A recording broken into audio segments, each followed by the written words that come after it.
In caso di diabete qual è il rischio più grave?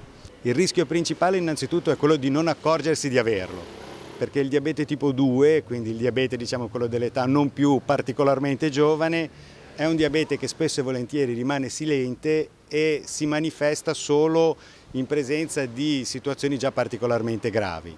Non ci sono sintomi riconoscibili, si può andare avanti per anni senza saperlo? Purtroppo sì, è facile che in un'età avanzata i sintomi non siano particolarmente evidenti e il non sottoporsi almeno una volta ogni tanto, una volta all'anno, a una verifica di questo tipo di malattia può esporre a gravi rischi.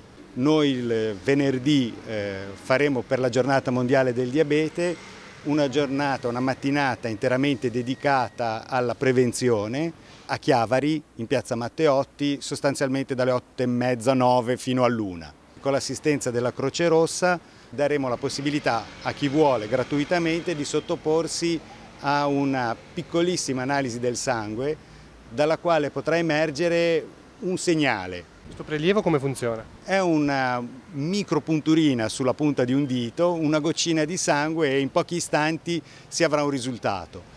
Se il risultato non è del tutto rassicurante, noi lo faremo presente, gli infermieri lo potranno fare presente, in modo tale da portare questo tema all'attenzione del proprio medico e approfondire ulteriormente la tematica di questo prelievo. L'anno scorso com'è andata? Abbiamo avuto moltissime persone che si sono sottoposte volontariamente a questo test, circa 150, e abbiamo riscontrato purtroppo in 4 casi che un qualche segnale negativo era presente. Il fatto che 4 persone su 150 ne fossero all'oscuro è un dato significativo.